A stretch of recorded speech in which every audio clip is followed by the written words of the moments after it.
आपका next prime minister कौन होगा, जो परवेज़ इलाही साहब है उनके साथ जेल में क्या हो रहा है, हमारे आसम मुनीर साहब हैं जो कि जर्नल हैं हमारे पाक फ़ौज के, उनके घर की जो कुछ ऑडियोज़ लीक हुई हैं, कुछ प्राइवेसी लीक हुई है, उसके बारे में आज की व्लॉग में हम ये सारी बातें डिस्कस करेंगे। बिस्मिल्लाहिर्रहमानिर्रहीम, अस्सलाम वालेकुम नाज़रीन, मैं राजा नसीर हूँ और आप मेरा यूट्यूब और फेसबुक चैनल देख रहे हैं।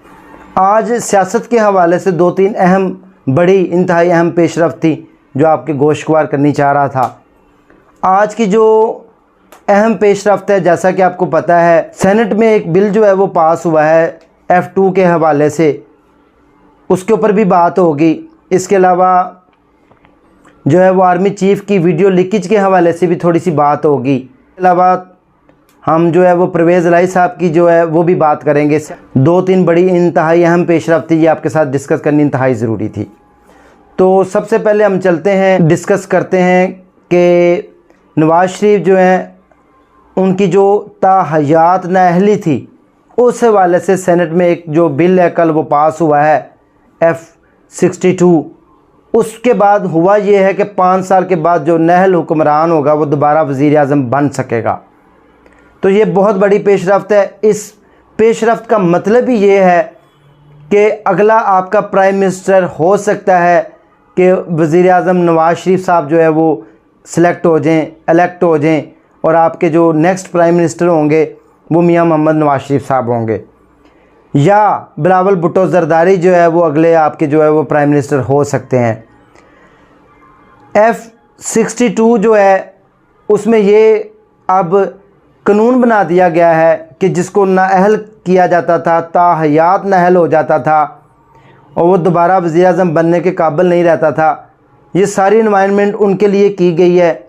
सेनेट में ये करारदाद पेश हुई है। उसके बाद अब ये आपका कानून बन चुका है कि जो भी हुक्मरान नाअहल होगा, ठीक 5 साल बाद वो दोबारा अहल हो जाएगा और वो दोबारा हुक्मरान बन सकेगा, बराजमान हो सकेगा, और उसकी जो भी इल्ज़ामात लगाए गए हैं, जो उसकी मतलब जो सज़ाएँ थी वो सारी ख़त्म हो चुकी होंगी और वो दोबारा आपके लिए वज़ीर आज़म का ओहदा जो है संभाल सकेगा।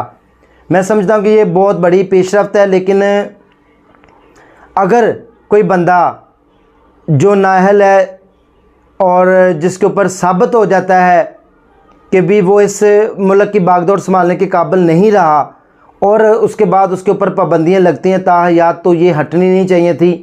ये जो सेनेट में एक बिल पास हुआ है ये इंतहाई थोड़ा सा अफसोसनाक भी कहा जा सकता है।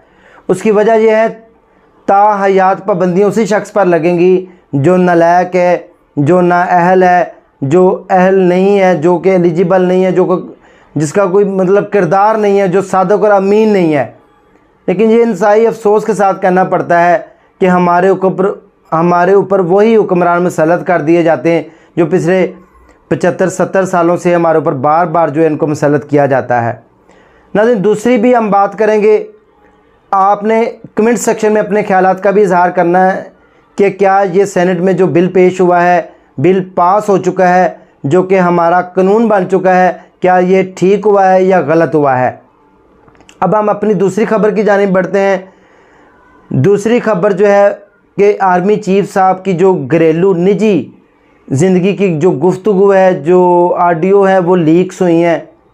ये इंतहाई अफसोसनाक बात है। पाकिस्तान का जो अदारा है, पाकिस्तान आर्मी का जो एक अदारा इंतहाई मुनज़्ज़म अदारा है, उसका जो सरबराह है, उसकी अगर घर की वीडियोज़ या ऑडियोज़ या कोई प्राइवेसी आउट होती है, मीडिया में आ चुकी है, सब चैनल्स के ऊपर मौजूद है कि उनके घर वालों ने कहाँ ट्रैवल किया, उनके घर वाले कितने हैं, कहाँ जाते हैं, कहाँ आते हैं, तो आप और मैं एक आम बंदा जो है वो किस तरह महफूज हो सकता है।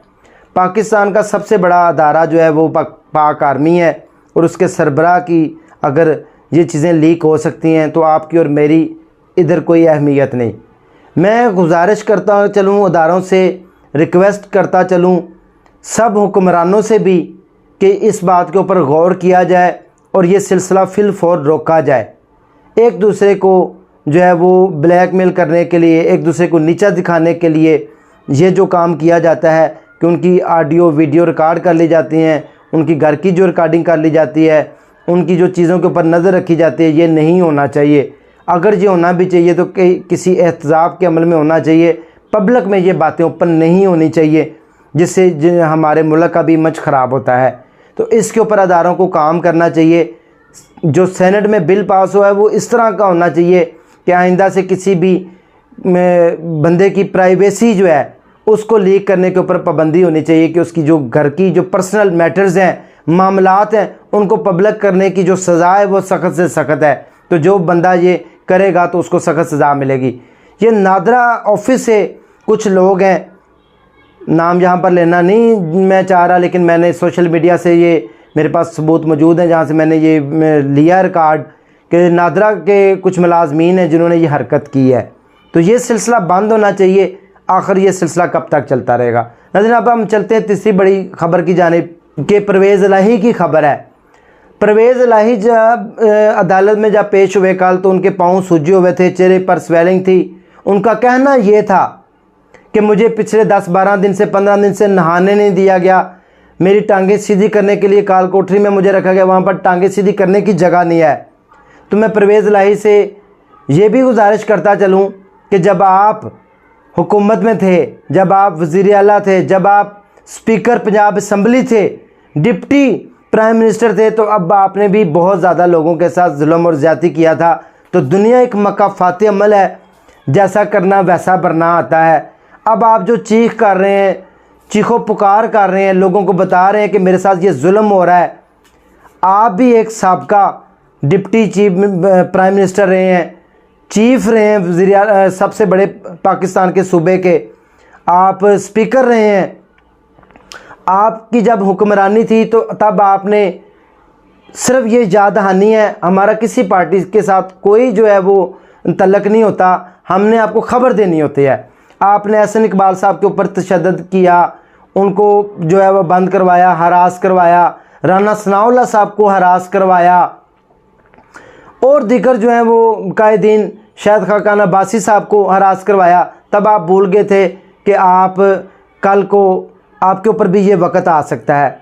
आज आपको ये बातें सारी याद आ रही हैं। आपको ये बातें तब याद आनी चाहिए थी जब आप हुक्मरान थे। तब आपको भूल गया था कि मैं वज़ीर आला हूँ, मैं स्पीकर हूँ और मेरे ऊपर ये वक़्त नहीं आ सकता। तो आज इनको पकड़ लें, आज इनको बंद कर दें, आज इनको जो है वो सज़ाएँ दें। तो ये मकाफ़ाती अमल है। इंसान किसी के साथ कुछ भी बुरा करता है तो घूम फिर के उसके सामने आ जाता है कहीं ना कहीं से। फिर इंसान सोचता है कि मैंने तो ये किया ही नहीं, लेकिन कुछ ना कुछ ज़रूर किया होता है। आप एक गुनाह करते हैं तो आपकी तरफ जो वापस आता है वो 10 गुना होता है। परवेज़ इलाही साहब का कहना ये था कि जी मेरी हालत गैर है, मुझे PIC लेके जाया गया, वहाँ पर मेरे टेस्ट नहीं सही होने दिए, मेरा चेकअप सही नहीं हुआ, मेरे साथ ज़्यादती हो रही है, जुल्म हो रही है। वहाँ से भी उन्होंने हस्पताल की खिड़की से भागने की कोशिश की। इसके अलावा वो घर से भागने की कोशिश कर रहे थे जब उन्होंने अदारों ने जब उनको पकड़ा। तो ये मेरा भाई दुनिया की मकाफ़ाती अमल है। तमाम हुक्मरानों को ये सोचना चाहिए कि आज हम जिसको पकड़ें, जिसको सज़ा दे रहे हैं, कल को वो भी इस सीट के ऊपर आ सकता है, तो हमारे साथ भी ऐसा हो सकता है। लिहाजा कोशिश करनी चाहिए कि मिल बैठ के मुल्की मामलात को देखा जाए, उनको सॉल्व किया जाए। नाज़रीन, ये 3 बड़ी इंतहाई अहम पेशरफ्त थी जो आपके साथ शेयर करनी थी। इसी के साथ दीजिए इजाज़त, दुआओं में याद रखिएगा।